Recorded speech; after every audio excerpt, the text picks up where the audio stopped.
Benjamin Netanyahu received multiple okays or approvals from Donald Trump. Donald Trump, as soon as he came to power, he started saying, all hell will break loose if Hamas doesn't accept the deal. Then we had the moment when he sent Witkoff, and Witkoff told Netanyahu, well, that hell that Trump was talking about includes you if you don't reach a ceasefire. The ceasefire happened. Trump started to come up with these absurd, bizarre, abhorrent, morally depraved propositions for Gaza, preposterous, saying that they need to leave and it's going to be a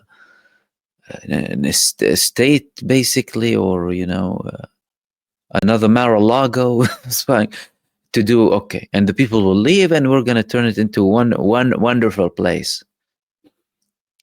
Okay. But according to one of Benjamin Netanyahu's closest ex-allies, who is now a very vocal critic, a person who criticizes him very well, a critical voice against him, Avigdor Lieberman. He was in Netanyahu's government, previously served as the defense minister, deputy prime minister, and as a matter of fact, his party and the Likud party once merged, only for them to later on split, similar to what happens with almost everyone who went into a government with Benjamin Netanyahu. That's why at one point we've had 6 elections in 7 years in Israel. Avigdor Lieberman, there was a statement from him, and they're calling it in Israel a bombshell.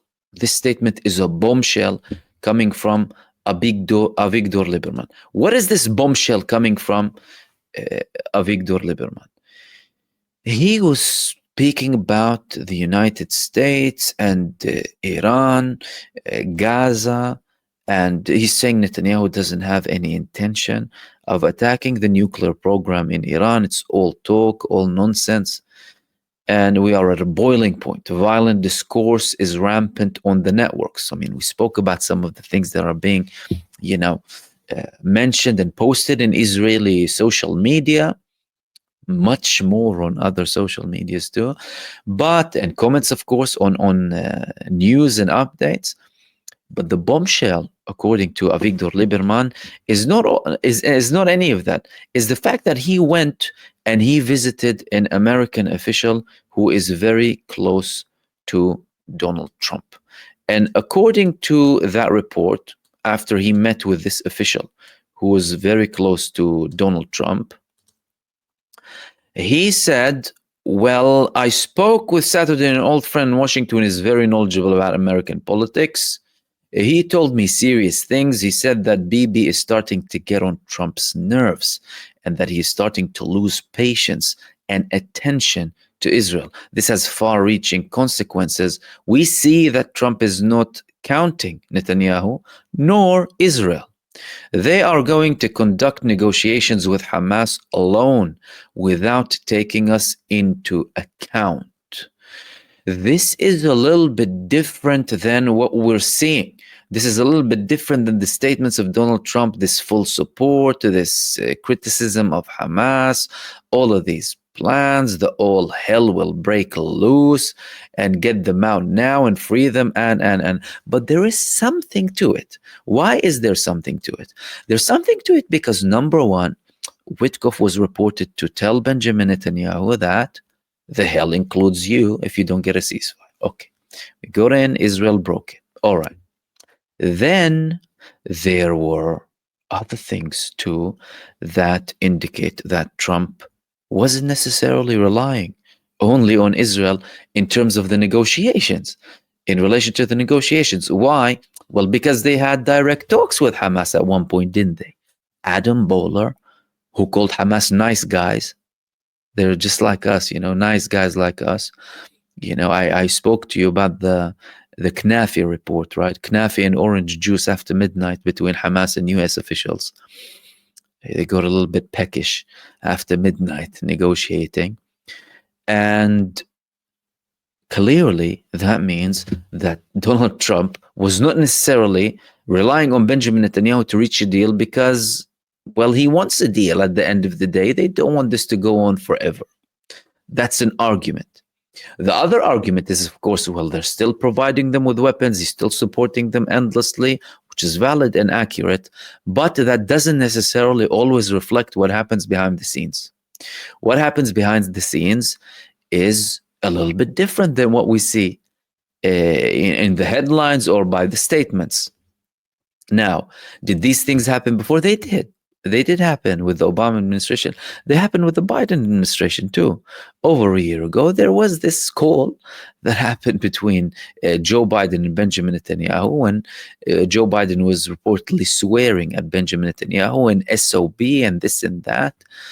And after that, there was a period. At the time, I called it the semi-ceasefire, the undeclared ceasefire. Things started to de-escalate. More aid was starting to go in, and Palestinians were starting to go back to the north. Prisoners were being released too. Are we seeing a situation like this? Perhaps. Again, there's a lack of clarity, and there is something that is being portrayed to the people. And usually what's being portrayed as to the people comes to serve multiple purposes. Number one, purposes to do with accomplishing certain things on the ground. So the people who are at war or in conflict together, they wouldn't want to send signals by having certain statements. We want to act tough and flex muscles, or try to flex muscles.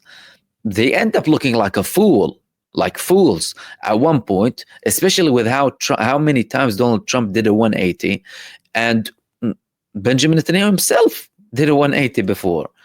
But that doesn't mean that that's what happens behind closed doors. And that doesn't mean that this is a true reflection of what's happening. And that doesn't mean we're seeing the full picture. At the end of the day, we're probably dealing just with 5% and trying to dig a little bit deeper to kind of understand and analyze. Because, of course, the reality on the ground is very far from what they want us to believe. That's to say the least. Now, is there a prospect that Donald Trump might apply some pressure soon on Benjamin Netanyahu to try and reach an agreement in Gaza? The short answer is yes. Yes, of course, with multiple additions, right? Multiple notes. But yes, why? Well, it's because that meeting that he had with Benjamin Netanyahu, it wasn't so much a meeting rather than a calling. Benjamin Netanyahu, when he called him on Monday, he came from Hungary to the United States. He had, of course, to calculate his route very carefully over Europe so that he doesn't go over countries and he might have, to have an emergency landing and all of a sudden he's wanted. So he took a very careful path to the United States at the time. But he went to Donald Trump only for several hours. And Netanyahu visibly wasn't very comfortable. Donald Trump was saying things about reaching a deal with Iran, praising the Turkish president who called Netanyahu Hitler, and he was backing the Palestinian resistance, and statements and actions saying, praising the armed wings of the Palestinian political groups too, and also telling Benjamin Netanyahu that he has to be sensible. What does that say? Well, that says that Donald Trump might reach that point, and we might actually be getting closer to that point. Because if you recall, when the genocide started, Netanyahu's traditional allies were giving him a blank check. Free, do whatever you want.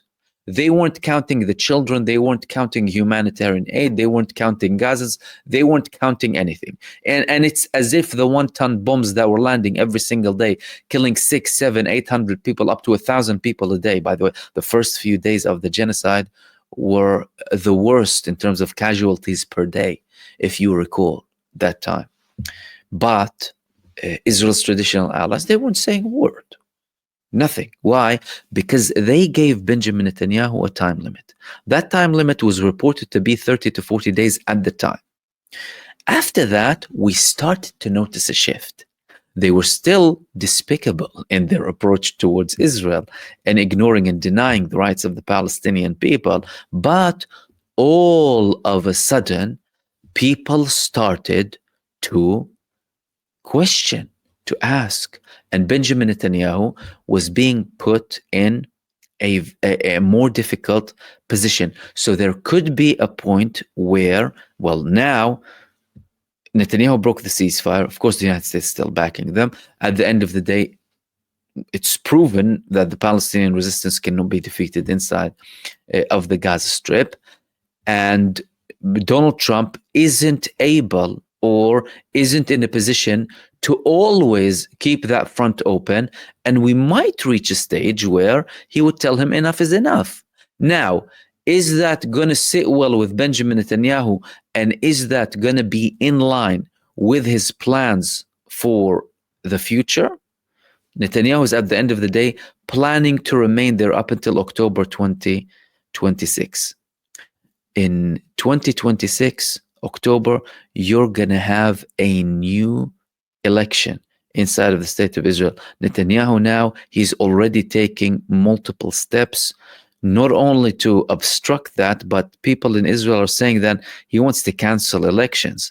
Giora Island, the retired major general, the other day, in a quote to him at the time, said, Netanyahu's planning to cancel elections. And by the way, don't view this as something very far-fetched. No, not at all, because the move from what he called a democracy to a dictatorship, it comes in steps. He's having more control of the army, more control over the Shin Bet. He already has full control over the police. He wants to control the Supreme Court. And tomorrow he'll come up with any excuse to also control the Israeli elections or even cancel them.